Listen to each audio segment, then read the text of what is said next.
బాధ్యత ఎవరిది, బాధ్యత రాహిత్యం ఎవరిది చాలా స్పష్టంగా తెలిపోతుంది. ఊరికే మాటలు మాట్లాడుకుంటే అయ్యేదా? ఎట్టగయా? చాలా విషయాలు ఉన్నాయి మాట్లాడడానికి. ఇక్కడ ఏమంటారంటే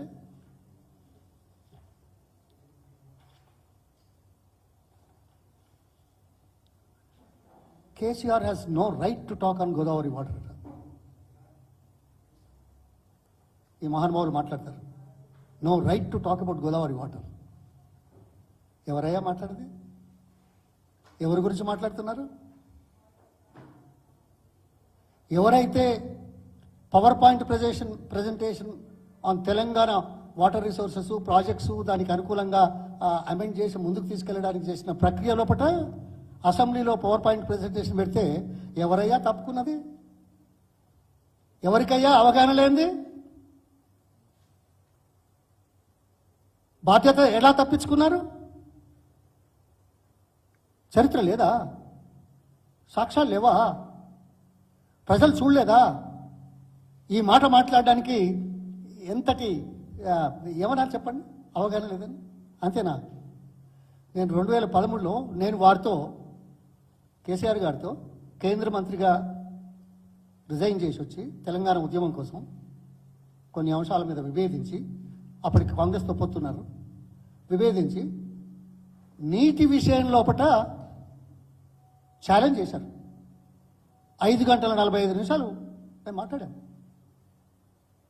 ఇవాళ మీరు మాట్లాడిన 25 నిమిషాలు 30 నిమిషాల్లో సాంకేతికత ఎక్కడైనా ఉందా అడుగుతున్నాను. పొల్లు మాటలు తప్ప, ఆరోపణలు తప్ప, బదనాం చేసే రీతిలో ఆవేశంతో మాట్లాడేది తప్ప. ఆవేశము సాంకేతికత రెండు కలుస్తాయా?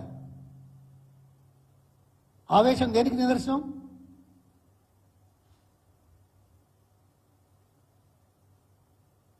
తెలివందనానికి నిదర్శనం, అవగాహన లోపానికి నిదర్శనం, అనుభవ రాహిత్యానికి నిదర్శనం. ఇది బాధతో అంటున్న మాటలు. ఎవరయ్యా కేసీఆర్ గారు? 2013లో నేను అంతకుముందే 2009, 10 వరకు ఇరిగేషన్ మంత్రిగా ఉన్నాను. 2013లో ఐటీ మంత్రిగా ఉన్నాను. అయినా కాంగ్రెస్ పార్టీ తరఫున రాష్ట్రం ఏర్పడే ముందు ఇరిగేషన్ విషయంలో కేంద్రానికి ఒక రిపోర్టు అందజేయాల్సిన నేపథ్యంలో నాకు ఫోన్ చేయాల్సిన అవసరం లేదు. He was not in Congress, but he was interested in Telangana. He was interested in Telangana projects. I was not available in person, but he called me from Hyderabad when I was there in Delhi, AP Guest House, for 48 minutes.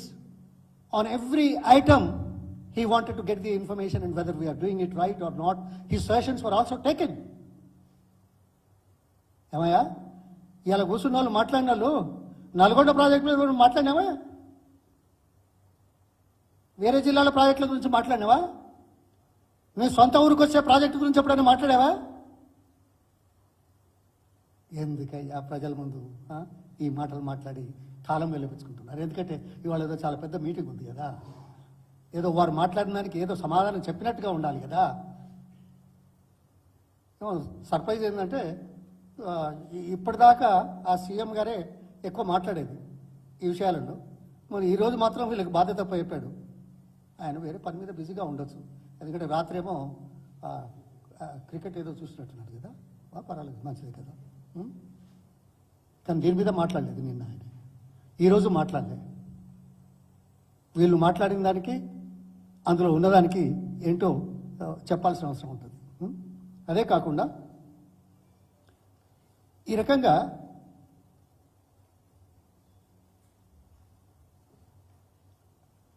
ఏమంటాడు, experts చెప్పారని నీళ్లు వాడడం లేదు, ఎత్తిపోయడం లేదు అనే మాట చెప్పాడు.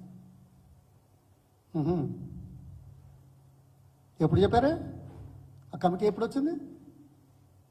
సమస్య ఎప్పుడు ఉత్పన్నమైంది? ఉత్పన్నమైన తర్వాత ఎన్ని రోజులకు కమిటీ వచ్చింది? కమిటీ వచ్చి ఏం చెప్పింది? కమిటీ రాకముందు ఏమైంది? సమాధానం చెప్తారా? కమిటీ మొన్న వచ్చి చూసి ఇక్కడ నిల్వ ఉండకూడదు అనే మాట చెప్పారు. ఎందుకంటే ఆ పిల్లర్లు ఏవైతే ప్రమాదంలో ఉన్నాయో, ఇసుక సమస్య ఎలా ఉందో అక్కడ నీళ్లు నిల్వ చేస్తే మంచిది కాదని. ఈ మాట ఇవాల్టి వరకు కూడా మీకు తెలియదే, వాళ్ళు చెప్పే వరకు. అక్టోబర్ 21న 22న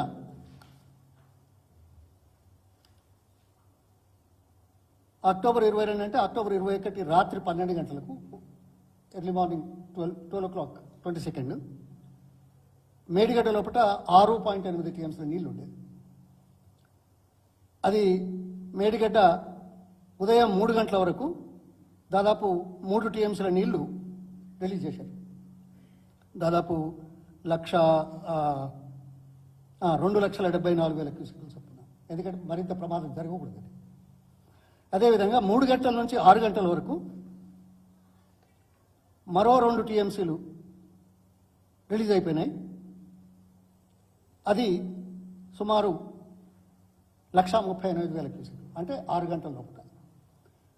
ఉదయం 6 గంటల నుంచి మధ్యాహ్నం 12 గంటల వరకు మొత్తం నీళ్ళు కూడా అయిపోయింది. అంటే దాదాపు ఎన్ని గంటలు? 12 గంటల లోపల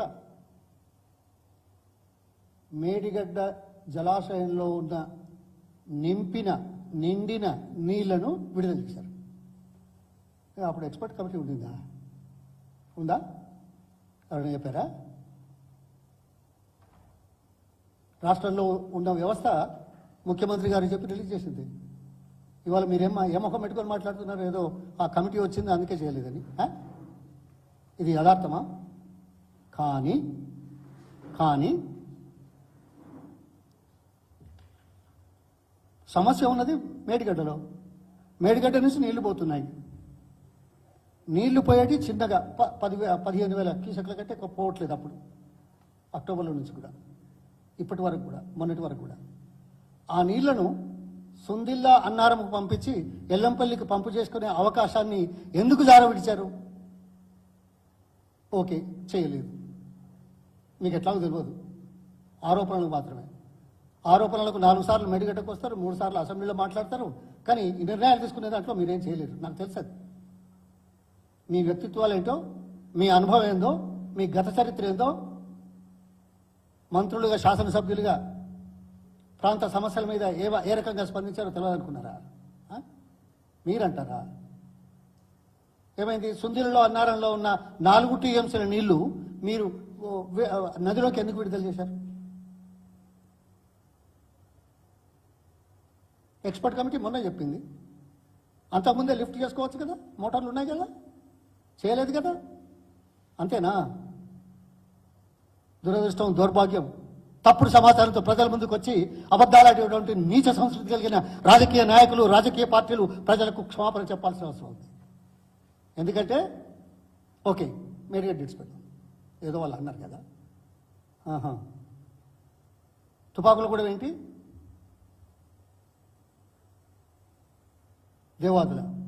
దేవాదుల్లో 19 రిజర్వాయర్లు ఉన్నాయి. మీరే చెప్పారు. ఏం చెప్పారు? ఇక్కడ గత 4 సంవత్సరాల నుంచి ఇవన్నీ డీటెయిల్స్ ఇచ్చారు. నీళ్లు బాగుండే ఈ సంవత్సరమే కొద్దిగా నీళ్లు తక్కువనే. నీళ్ళు ఎక్కువ ఉంటేనేమో పంటలు పండితేనేమో కేసీఆర్ గారికి, కేసీఆర్ ప్రభుత్వానికి క్రెడిట్ రాదు. ఇవాళ నీళ్లు తక్కువ ఉన్నాయని చెప్పి కరువు తెచ్చిందనే దౌర్భాగ్యం మాట్లాడేవాళ్ళు మరి కరువు లేకుండా చేసిన 10 సంవత్సరాల్లో చేసిన ఆయనకు అధికారం ఇచ్చి ఇట్లా కూర్చోరు అదని. మరి ఈ 1 సంవత్సరం ఆయన తెచ్చినంటారు కదా, దీనికి ఏమైనా లాజిక్ ఉందా? అర్థం ఉందా? ఈ దిక్కువెళ్ళ మాటలు మాట్లాడి సమయం దాటేసే బాపతు ఇదక్కడదయ్యా. అదే కాదు, తుపాకులగూడెం నుంచి డిసెంబర్ 7 నుంచి మార్చి 7 వరకు 48 టీఎంసీల నీళ్లను సముద్రంలో కలిపారు. 48 టీఎంసీలు లెక్కలతో సహా నేను మన్నిచ్చాను, మళ్ళీ ఇస్తాను కావాలంటే. సముద్రంలో ఊరికిపోతే చూస్తూ కూర్చున్నారా? ఓసారి వచ్చి చూసి పంపులు ఆన్ చేసిపోతే బాగుండేది కదా. మీరే వద్దన్నావా? పంపులు ఎందుకు ఆన్ చేయలే? దేవాదుల మోటార్ల కెపాసిటీతో పూర్తి స్థాయిలో కనుక నీళ్లు నింపగలిగితే ఈ 19 రిజర్వాయర్లో సగం కంటే తక్కువ ఉన్న కెపాసిటీలు మొత్తం 19 ఉంటే వాటిలో దాదాపు 9 టీఎంసీల నీళ్లు నింపుకోవడమే కాకుండా మరో 15 టీఎంసీల నీళ్లను వాడుకునేటువంటి పరిస్థితి, లిఫ్ట్ చేయనటువంటి పరిస్థితి ముందడబెట్టి పట్టించుకోకుండా ఆరోపణలతో కాలం గడిపి ఆరోపణల కోసమే ప్రాజెక్టులు సందర్శించి ప్రజల పొలాలు ఎండిపోతా ఉంటే చూస్తూ ఇగో ఈ దిక్కువెల మాటలు మాట్లాడుతున్నారు. ఇంకా గమ్మత్ ఏంటంటే ఇదేదో ఇదన్నారు కదా,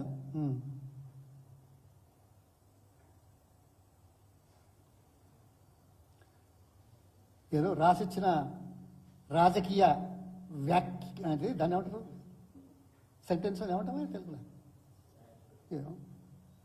అవి చదువు అంతే, ఏమైనా వాడతాయి కదా, అది నిజమైతే కదా. జరిగిన నష్టం పూడుస్తున్నారట, రిపోర్టే రాలేదు, మొదలే పెట్టలేదు, వీళ్ళు పూడుస్తున్నారట. సమయానుకూలంగా నిర్ణయాలు తీసుకోలేని దౌర్భాగ్య స్థితిలో ఉన్న మంత్రివర్గం ఈ మాట మాట్లాడింది. ఎక్కడ పూడ్చావా? ఉన్న నీళ్ళని వాడుకోలేని దౌర్భాగ్య స్థితిలో ఉండి నష్టాన్ని పూడుస్తున్నా అంటావా? ఇంకోటి చెప్పనా, ఈ మాట మాట్లాడతారే. నిన్న మొన్న కేఆర్ఎంబి మీటింగుకు ఎందుకు పోస్ట్పోన్ చేశారు?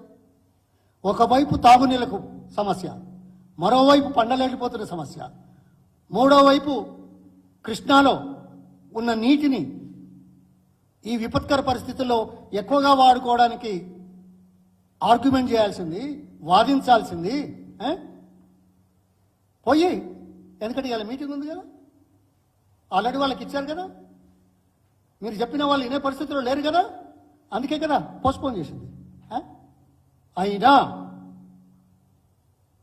గత ప్రభుత్వం కేసీఆర్ గారు కృష్ణా వాటర్లో మనకు 35 టీఎంసీల వాటానే ఉంటే 7.5 టీఎంసీల నీళ్లను ఇప్పటికే ఎక్కువగా వాడుకున్నాం. ఇది వాస్తవం కాదా? ఫ్యాక్ట్ కాదా?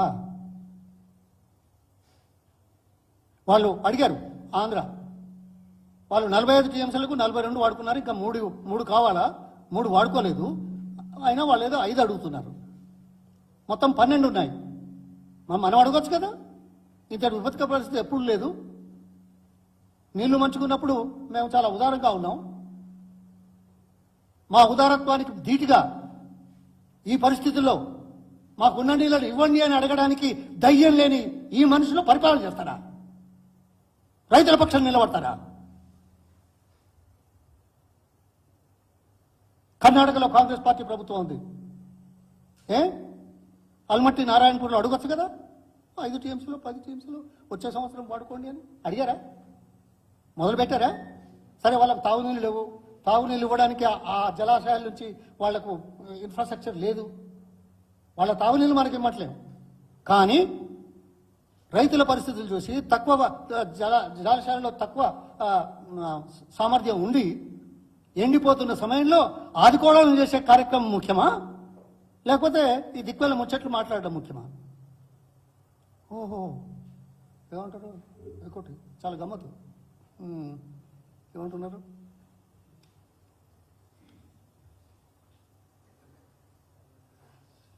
అవినీతికి ప్రజలు పాతి పెట్టిందట. ఏం స్టేట్మెంటే? అవినీతికి ప్రజలు పాతి పెట్టారు. ఎంతనయ్యా తేడా? 1.8%. ఛత్తీస్గఢ్లో, రాజస్థాన్లో అవినీతి అని ఒప్పుకున్నట్ట మీరు? 2014లో దేశమంతా చరిత్రలో ఎన్నడూ లేనంత తక్కువ పార్లమెంట్ స్థానాలు వచ్చిన పార్టీ కాంగ్రెస్ పార్టీ కదా. అంటే మీరు ఈ మాట మాట్లాడి ఏ పార్టీలోనైతే మంత్రి పదవులు అనుభవిస్తున్నారో అంటే మీ యొక్క నీచ సంస్కృతి బయటపడుతుంది. ఆ పార్టీ ఇటువంటి వాళ్ళు ఎందుకు పెట్టుకుంటుందో నాకు తెలియదు. అదే మాట వాళ్ళకు కూడా వర్తిస్తుంది కదా. 2014లో ఓట్ల శాతం ఎంత తేడానో తెలుసు కదా. ఇవాళ ఓట్ల శాతం ఎంత? 1.8% difference. Very least amount in all the elections, whatever I have seen, for any party to come to power. ఈ నేపథ్యంలో మీ అవివేక స్టేట్మెంట్లు దీనికి ఏం సమాధానం చెప్తారు? ఐ థింక్ వాళ్ళ పార్టీ నుంచి పారదోలితే మంచిదేమో, ఉండవాలని కొద్దిగా మంచిగా చేస్తారు. ఎందుకంటే వాళ్ళ నాయకత్వం ఆలోచించాల్సిన అవసరం ఉంటుంది. పార్టీ నుంచి బహిష్కరించమని చెప్పాల్సి వస్తుంది. ఇదా బేరీజు? ఇదా పోలిక? మాటలు కట్టి పెట్టండి. సరే, సమస్యలు వస్తాయి, వాగ్దానాలు చేశారు. కేసీఆర్ గారు 1 hour 6 minutes ఏం చెప్పాడు? ఏదైనా వేరే చెప్పాడా? నీళ్ళ గురించి చెప్పాడు కదా, మీరు ఇచ్చిన వాగ్దానం గురించి చెప్పాడు కదా, అది ఇస్తలేరని చెప్పారు కదా, ఇచ్చేటి ఇవ్వట్లేదని చెప్తున్నారు కదా. అందులో ఏమైనా పొరపాటు ఉందా? ఇచ్చేవాళ్ళు అయితే ఇదంటారు. ఇంకో దౌర్భాగ్యం అందులో ఏదో చెప్పాడు, ఏంటిది? అప్పుల పాలు చేసినాడు, అప్పుల పాలు చేసిన, అప్పుల పాలు చేసిన, అప్పుల పాలు చేసిన. సిగ్గుండాలి మాట్లాడడానికి. దేశంలో ఎన్ని రాష్ట్రాలు ఉన్నాయి? 29 రాష్ట్రాలు. దేశం యొక్క జీడిపి అప్పు సంపాదన రేషో ఎంత ఉందో తెలుసా? రాష్ట్రాల డెట్ టు జీడిపి రేషోలు ఎట్లా ఉన్నాయో తెలుసా?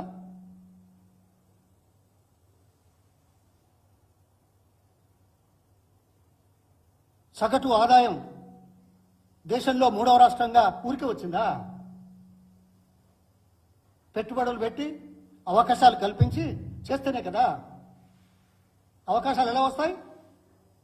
Debt is a part of development process. We're far better than many other 22 states. ఇంత పరిజ్ఞానం ఉందే, ఇంత పరిజ్ఞానం ఎక్స్పర్ట్స్ అయిపోయినారే, ఎప్పుడు మాట్లాడలేదేమా?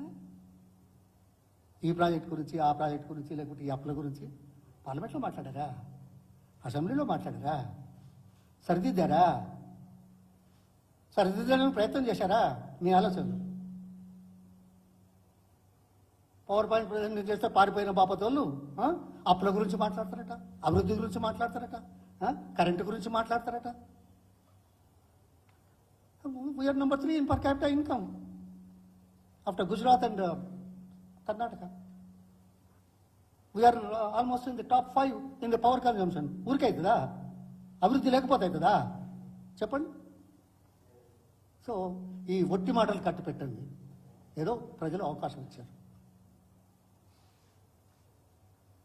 ఇది నవనాలో ఆ భాష మాట చాలా బాధ కలుగుతుంది. అందుకోసం ఈ ప్రెస్ కాన్ఫరెన్స్, ఆ ప్రెస్ కాన్ఫరెన్స్ 2 వీడియోలు పక్కన పెడితే, who is concerned of the state, who is concerned about the farmers, who is concerned about the people, and what we are talking about, how much of that we are able to do it. So sometimes we may not be able to do it 100%. It's true. It's true of all governments in the world. Nothing new. But the most requirement ఏదైతే ఉందో, immediate requirement ఏముందో, దాన్ని పూర్తి చేసే పనిలో ప్రజలను ఆదుకోవడానికి చేసే చర్య మానవతా దృక్పథంతో ఉండాల్సింది లేదు అనేది చాలా స్పష్టంగా కనపడతాం.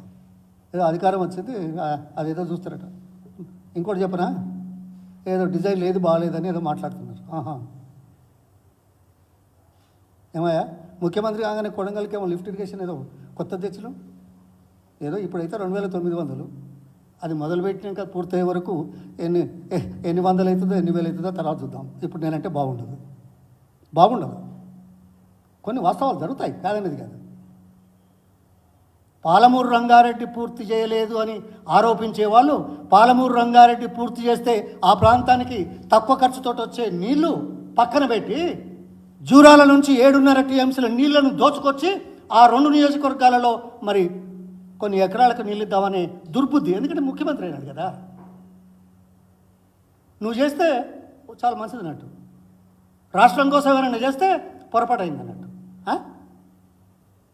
ఇతర రాష్ట్రాల అభ్యర్థనలు రాకముందు అడ్డంకులను సృష్టించకుండా ఉండబడేందుకు అంతర్రాష్ట్ర జల వివాదాల సమస్యలు, తర్వాత ఇప్పుడు కొత్తగా వస్తున్న inter state inter river transfer వాటర్లో అవకాశం కల్పించకుండా 3 బరాజులు నది లోపట నిల్వ చేసుకుంటే అది ఆ పరిధిలోకి రాకుండా చేసిన ముందు చూపుతో చేసిన కార్యక్రమం తప్ప ఏదో అల్లాటప్పగా చేసింది కాదు. చర్చకు వస్తారా? అధికారం రాగానే ఎక్స్పోర్ట్స్ అయిపోయినాయి. అంతకుముందు ఎవ్వరు మాట్లాడలేదు, ఒక్కడు మాట్లాడలేదు.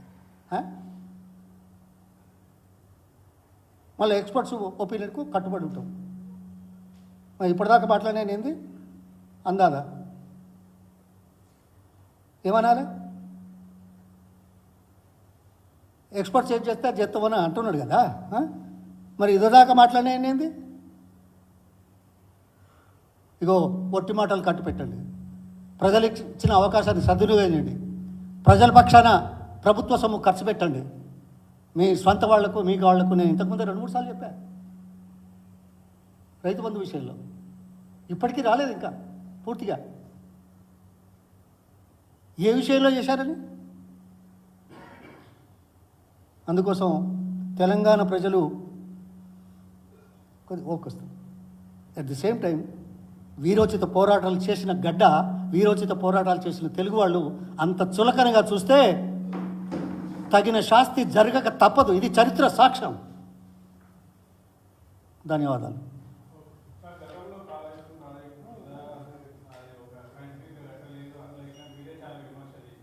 ఎవరు నేనా? నాది ఎప్పుడన్నా మళ్ళీసారి వీడియో చూడు. ఎవరన్నా లేదు. అయ్యో ఈ ఉత్త మాటలు పెట్టండి. నేను మాట్లాడిన అంశం తీసి మాట్లాడండి. అవును, అదే లే నేనేమన్నాను? 2016 వరకు ప్రాణహిత సేవల కిందికి వచ్చింది. కిందికి వచ్చిన నేపథ్యంలో సిడబ్ల్యూసీ ఇచ్చిన రిపోర్ట్ ఏంది? ఎక్కువ వాటర్ స్టోర్ చేసి అవసరమైనప్పుడు పంపు చేసుకునే విధానంగా ఉంటే మంచిదే, కానీ ఇప్పుడు ఖర్చు ఎక్కువ అవుతున్నది కదా, అది పూర్తి చేయండి మిగతా ప్రాజెక్టులు అనే మాట మనం మాట్లాడినాం. అప్పుడు ఇప్పుడు నేనేం మాట తప్పలే. మీరు పూర్తిగా వినలేదు, మీరు పూర్తిగా చూడలేదు. ఎవరు? నువ్వు ఒకసారి తీసుకొచ్చి చూపెట్టు. ఏమన్నాను ఉత్తగా? నేను మాట్లాడింది సాంకేతిక పరంగా ఇమీడియట్ అవసరాల గురించి. ఇది ఇప్పుడే ఇంత పెద్దగా ఎందుకు అనే మాట అన్నాను, కానీ ఇది వద్దని లేదే. అది మీరు తెలియదు. మా దురదృష్టం. 4వ స్తంభం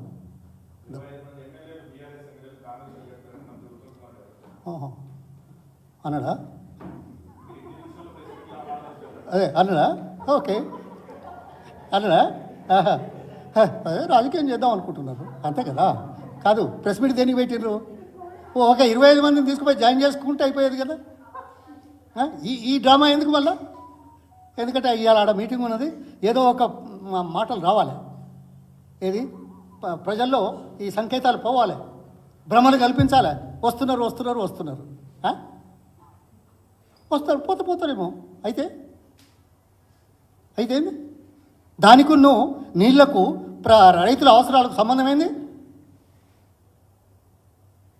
ఈ మాటకు సమాధానం చెప్తారా? What is the occasion why you're saying that? అంటే ఇది కప్పిపుచ్చడానికేనా? ఎవరినయ్యా ఎంతమందిని ఎన్నిసార్లు ఎంతకాలం ఫూల్ చేస్తారు? నీళ్ళ గురించి మాట్లాడుకుంటా, రైతుల గురించి మాట్లాడుకుంటా, ఇవాళ ఇచ్చే హామీల గురించి, మేనిఫెస్టో గురించి మాట్లాడుకుంటా 25 మంది వస్తున్నారు. అయ్యో అటనా?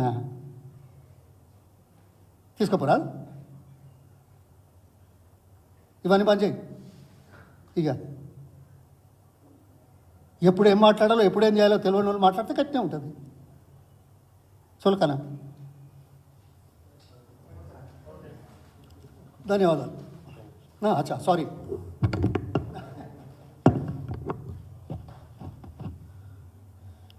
మీడియా సోదరులందరికీ కూడా నమస్కారాలు. గౌరవనీయులు మాజీ మంత్రివర్యులు పొన్నాల లక్ష్మయ్య గారు చాలా సవివరంగా ఇరిగేషన్కి సంబంధించి, రాజకీయాలకు సంబంధించి చాలా క్లుప్తంగా అన్ని వివరాలు చెప్పారు. నేను ఆ జోలికి పోను, కానీ ఒక 2 అంశాలు ఈ సందర్భంగా మీ ద్వారా తెలంగాణ ప్రజల దృష్టికి తీసుకెళ్లాలని ఒక ఉద్దేశంతో ఈ 2 అంశాలు చెప్తా ఉన్నాను. ముఖ్యంగా తెలంగాణ రాష్ట్రంలో అధికారంలోకి వచ్చిన కాంగ్రెస్ ఇప్పటికే నాటి అసెంబ్లీ ఎన్నికల సందర్భంగా అమలు కాని హామీలను ఇచ్చి తెలంగాణ ప్రజలను మభ్యపెట్టి అరచేతిలో వైకుంఠం చూపించి అధికారంలోకి వచ్చిన తెలంగాణ రాష్ట్రంలో కాంగ్రెస్ ప్రభుత్వం మళ్ళీ ఈ యొక్క ఎంపీ ఎన్నికల దృష్ట్యా తెలంగాణ ప్రజలను మోసగించడానికి మరొక అబద్ధపు హామీలను నిన్న ఢిల్లీలో ఏఐసిసి నేతలు సోనియా గాంధీ గారు కావచ్చు, ఖర్గే గారు కావచ్చు, రాహుల్ గాంధీ గారు కావచ్చు, తెలంగాణకు సంబంధించిన ఒక ప్రత్యేకమైన మేనిఫెస్టోను విడుదల చేసిండ్రు. అంటే దేశవ్యాప్తంగా ఉన్న అన్ని రాష్ట్రాలకు ఒక మేనిఫెస్టోలు విడుదల చేసిండ్రు. దాంట్లో భాగంగా తెలంగాణకు కూడా ఈ ఎంపీ ఎన్నికలను దృష్టిలో పెట్టుకొని భవిష్యత్తులో మీరు ఎంపీలను గెలిపిస్తే మీ రాష్ట్రానికి ఈ అంశాలు చేస్తామని చెప్పి నిన్న ఢిల్లీలో ఏఐసిసి నేతలు విడుదల చేసిన తెలంగాణకు సంబంధించిన మేనిఫెస్టో. దీంట్లో ఏమున్నదా అంటే ముఖ్యంగా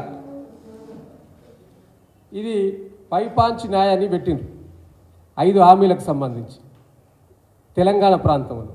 దాంట్లో ప్రధానంగా నేను 2-3 అంశాలు మీ ద్వారా తెలంగాణ ప్రజల దృష్టికి తీసుకెళ్తాను. అసిదారి న్యాయాన్ని పెట్టారు. ఎస్సీ ఎస్టీలకు మేము అధికారంలోకి వస్తే దేశవ్యాప్తంగా సమన్యాయం చేస్తామని చెప్పారు. అయ్యా మీరు కేంద్రంలో అన్ని రాష్ట్రాలకు న్యాయం అన్నారు కదా, మరి తెలంగాణ రాష్ట్రంలో గతంలో మా నాయకుడు కేసీఆర్ గారు అధికారంలో ఉన్న సందర్భంలో ఈ రాష్ట్రంలో అణగారి వర్గాలైన దళితులకు న్యాయం చేయాలని దళిత బంధు పథకాన్ని తీసుకొస్తే మీరు ఏలన చేసిట్టు కదా. ఏలన చేయంగా మళ్ళీ మేము అధికారంలోకి వస్తే బీఆర్ఎస్ ప్రభుత్వం ఇచ్చిన 10 లక్షలు కాకుండా ఇంకా 2 లక్షలు అదనంగా 12 లక్షలు ఇస్తామని మీరు మేనిఫెస్టోలో పెట్టారు కదా మొన్న ఎన్నికల సందర్భంగా. మరి అది ఎటువైంది? మళ్ళీ అలా కొత్తగా ఈ డ్రామా అయింది. రెండవది రైతులకు సంబంధించి కిసాన్ న్యాయం అని పెట్టారు. ఇది నవ్వొస్తుంది రైతుల గురించి మాట్లాడితే. ఇప్పటిదాకా మా పెద్దలు పొన్నా లక్ష్మయ్య గారి గురించి చెప్పారు అన్ని విషయాలు. మీరు రైతులకు ఇస్తారన్న హామీలు ఎటువైనాయి? డిసెంబర్ 9 2 లక్షల రుణమాఫీ ఎటువైంది? డిసెంబర్ 9 వేయింది, జనవరి 9, ఫిబ్రవరి 9, మార్చి 9, ఏప్రిల్ 9 వచ్చింది కదా. 2 లక్షల రుణమాఫీ ఎందుకు చేయలేదు? రైతు భరోసా ద్వారా ఇస్తానన్న 15,000 రూపాయలు ఎకరానికి ఎటువైనాయి? వ్యవసాయ కూలీలు ఎటువైనరు? దానికి సంబంధించిన 12,000 ఎటువైనాయి? రైతులకు సంబంధించి ఇప్పటి వరకు మా నాయకుడు కేసీఆర్ గారు గత 10 రోజులుగా తెలంగాణ ప్రజల మధ్యలోకి వెళ్ళి ఎండిన పంటలను చూసి తెలంగాణ రైతులు అరిగోస పడతా ఉంటే వారికి ఒక భరోసానిస్తున్న సందర్భం చూస్తే మీరు రైతులకు సంబంధించి ఒక భరోసా ఇవ్వకపోగా మా నాయకుడు కేసీఆర్ గారిని, మా పార్టీ నాయకులను మీరు ఇష్టం వచ్చినట్టు ఇంకా విమర్శించడం. పైగా ప్రజలు నవ్వుకుంటా ఉన్నారు మీ పరిపాలన చూసి. అదేవిధంగా యువ న్యాయాన్ని పెట్టిన కొత్తగా. మీరు తెలంగాణ రాష్ట్ర ఎన్నికల సందర్భంగా రాష్ట్రంలో ఉన్న యువకులందరికీ నిరుద్యోగ భృతి ఇస్తా అని చెప్పారు కదా, నెలకు 4,000 రూపాయలు. దాని గురించి ఎందుకు మాట్లాడతలేరు? మీరు పెట్టిన మేనిఫెస్టోలో, అభయహస్తం మేనిఫెస్టోలో ఏప్రిల్ 1వ తారీఖు నాడు గ్రూప్ 2 నోటిఫికేషన్ ఇస్తారని చెప్పారు కదా. ఇప్పుడు ఏం మాట్లాడుతూ ఉన్నారు? ఎన్నికల కోడ్ వచ్చిందని మాట్లాడుతూ ఉన్నారా? ఎన్నికల కోడ్కు ముందు ఏమైంది? ఆనాడు మేము అనేక సార్లు గుర్తు చేసినాం కదా, మీరు ఎన్నికల కోడ్ రాబోతా ఉన్నది, ఎన్నికల కోడ్ వచ్చినాక తప్పించుకుంటారు, మళ్ళీ ఎన్నికల కోడ్ వచ్చిందని చెప్తారు, మీరు వెంటనే ఇవ్వాలని మేము నిరుద్యోగుల పక్షాన, యువకుల పక్షాన బీఆర్ఎస్ పార్టీగా డిమాండ్ చేసినాం కదా. మళ్ళీ ఈ యొక్క నేషనల్ మేనిఫెస్టోలో, ప్రత్యేకంగా తెలంగాణ మేనిఫెస్టోలో ఈ యువకులను మోసం చేస్తూ మళ్ళీ మేనిఫెస్టో పెట్టడం ఏంది? న్యాయం అంటున్నారు. అయ్యా రేవంత్ రెడ్డి గారు, మీరు ఎన్నికల సందర్భంగా అభయహస్తం పేరుతోటి మహాలక్ష్మి పేరు మీద తెలంగాణ రాష్ట్రంలో ఉన్న 18 సంవత్సరాలు నిండిన యువతులందరికీ నెలకు 2,500 ఇస్తా అన్నారు. దాని గురించి ఎందుకు మాట్లాడతలేరు? అదేవిధంగా చదువుకునే అమ్మాయిలందరికీ కూడా స్కూటీలు కొనిస్తా చెప్పారు కదా, ఆ స్కూటీల పథకం ఎటువైంది? దాని గురించి ఎందుకు మాట్లాడతలేరు? కళ్యాణ లక్ష్మి షాదీ ముబారక్ పేరు మీద గత బీఆర్ఎస్ ప్రభుత్వం 1,116 ఇస్తే మీరు అదనంగా తులం బంగారం ఇస్తామన్నారు కదా మహిళలకు సంబంధించి, దాని గురించి ఎటుపోయారు? దాని గురించి ఎందుకు మాట్లాడతలేరు? మళ్ళీ కొత్త డ్రామా అయింది. అదేవిధంగా గతంలో యూపీఏ గవర్నమెంట్ నుంచి ఇచ్చిన సందర్భంగా తెలంగాణ విభజన హామీలైన వాటన్నిటినీ మళ్ళీ నెరవేరుస్తామని స్పెషల్ ప్రోగ్రామ్స్ అని పెట్టారు తెలంగాణలో. ఆ విభజన హామీలకు సంబంధించి ఇప్పటికే భద్రాచలంలో ఉన్న 5 గ్రామాలను మేము కలుపుతామని మీరు మేనిఫెస్టోలో పెట్టింది కదా. ఆనాడు మా నాయకుడు కేసీఆర్ గారు దేశ ప్రధాని నరేంద్ర మోడీ కలిసి అనేక సందర్భాలలో 7 మండలాలను తెలంగాణ కలపాలని ఆనాడు విజ్ఞాపనలు చేసిన అనేక సందర్భాలలో. ఆనాడు ఇప్పుడున్న ముఖ్యమంత్రి రేవంత్ రెడ్డి గారు మల్కార్గిరి పార్లమెంట్ సభ్యులుగా ఉన్నారు కదా, ఏనాడైనా ఈ 7 మండలాలు ఆంధ్రలో కలిపిన వాటి విషయంలో ఏనాడన్నా పార్లమెంట్లో కనీసం తెలంగాణ ప్రజల గురించి ప్రశ్నించినవా రేవంత్ రెడ్డి గారు? మళ్ళీ కొత్త డ్రామా అయింది. అనేక సందర్భాలలో మీరు మళ్ళీ సైనిక్ స్కూల్ అంటున్నారు, అదేవిధంగా కేంద్ర విద్యాలయాలు అంటున్నారు. మేము అనేక సందర్భాలలో మా నాయకుడు కేసీఆర్ గారు దేశ ప్రధాని లెటర్ రాసిన ప్రత్యేకంగా 10 జిల్లాలు 33 జిల్లాలు చేసినాం. ఈ 33 జిల్లాల్లో 33 కేంద్ర విద్యాలయాలతో పాటు మరి అదేవిధంగా సైనిక్ స్కూళ్ళు ఏర్పాటు చేయాలని అనేక సందర్భాల్లో చేసినాం కదా. అనేక సందర్భాల్లో మా పార్లమెంటు సభ్యులు పార్లమెంట్లో గలమెత్తిండ్రు. కానీ తెలంగాణ రాష్ట్రం నుంచి వెళ్ళి ప్రాతినిధ్యం వహించిన ఉత్తమ్ కుమార్ రెడ్డి గారు, రేవంత్ రెడ్డి గారు, మిగతా పార్లమెంటు సభ్యులు ఏనాడు కూడా బీజేపీ కానీ కాంగ్రెస్ కానీ ఎవరు కూడా పార్లమెంట్లో గొంతెత్తలేదు తెలంగాణ ప్రజలకు విభజన హామీల ఇష్యూలో. ఆనాడు మాట్లాడింది ఈనాడు మాట్లాడుతుంది, రేపు మాట్లాడేది బీఆర్ఎస్ పార్టీ నాయకులే, బీఆర్ఎస్ పార్టీ మాత్రమే, కేసీఆర్ గారు మాత్రమే అనే విషయం ఇలా ప్రజలు చర్చించుకుంటా ఉన్నారు. అందుకనే మేము అడుగుతా ఉన్నాం, ఈ పార్లమెంట్ ఎన్నికల్లో ప్రశ్నించే గొంతు పార్లమెంట్లో ఉండాలంటే బీఆర్ఎస్ పార్టీ ఎంపీ అభ్యర్థులను గెలిపించాలని మేము ప్రజలకు కోరుకుంటా ఉన్నాం. ఇంకొక అంశం చాలా నవ్వొస్తుంది. ఇదే నేషనల్ మేనిఫెస్టోకి సంబంధించి ప్రత్యేకంగా పేజీ నెంబర్ 22లో 13 అంశంలో అసలు ఇది తెలిసి పెట్టినరా తెలియక పెట్టినరా? రేవంత్ రెడ్డి గారు అన్న మరి రాహుల్ గారితో మాట్లాడిందా మాట్లాడలేదా? 22 సంబంధించి ఇదేంది 6th చాప్టర్లో డిపెండింగ్ ది కాన్స్టిట్యూషన్ డెమోక్రసీ గురించి చెప్పి చాలా గొప్పగా ఏం చెప్పిండ్రు అంటే, ఒక పార్టీ నుంచి వెళ్ళి గెలిచిన ఎమ్మెల్యే మరో పార్టీకి పోతే వెంటనే వారి సభ్యత్వం రద్దయ్యే విధంగా రేపు అధికారంలోకి వస్తే కాంగ్రెస్ పార్టీ అమలు చేస్తుందట. ఈ 13 అంశాలు చెప్పినట్టు పేజీ నెంబర్ 22 13 అంశంలో దీంట్లో దాదాపుగా 18 అంశాలు పెట్టారు. ఇందులో 13 అంశంలో చాలా స్పష్టంగా చెప్పారు, we promise to amend the 10th schedule of the constitution and make a defection leaving the original party on which the MLA or MP was elected and automatically disqualification of the membership ఇది assembly and parliament అని ప్రత్యేకంగా పెట్టింది కదా. మరి మీకు తెలంగాణ రాష్ట్రంలో రేవంత్ రెడ్డి గారు ప్రాజెక్టులు ఎత్తిన గేట్లు తెరిచినామని చెప్తా ఉన్నారు కదా, మరి ఇక్కడ ఖైరతాబాద్ ఎమ్మెల్యేగా దానం నాగేంద్ర గారిని మీరు ఎందుకు తీసుకున్నారు?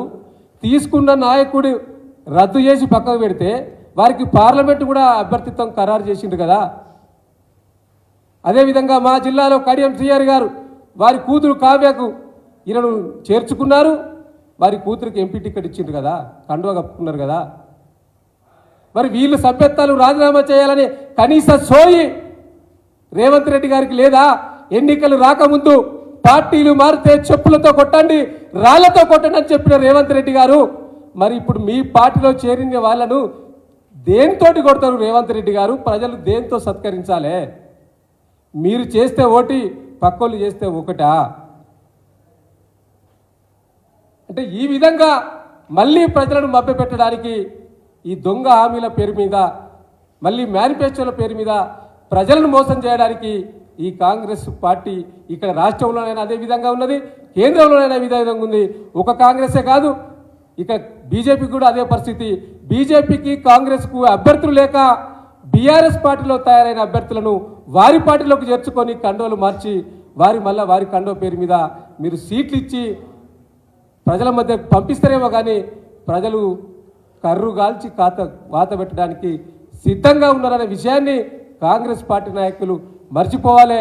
ఇలా మీకు ఏదన్నా సిగ్గు శరం ఉంటే తెలంగాణ ప్రాంత ప్రజలపైన ఏదన్నా కనీసం కృతజ్ఞత ఉంటే ఈ రోజు జరిగే తుక్కుగూడ సభలో మా నాయకుడు కేసీఆర్ గారు చెప్పినట్టు ఎండిన పంటలకు సంబంధించి రాష్ట్ర రైతాంగానికి ఎకరాకు 25,000 రూపాయలు నష్టపరిహారం చెల్లించాలని కాంగ్రెస్ ప్రభుత్వాన్ని డిమాండ్ చేస్తూ ఉన్నాం.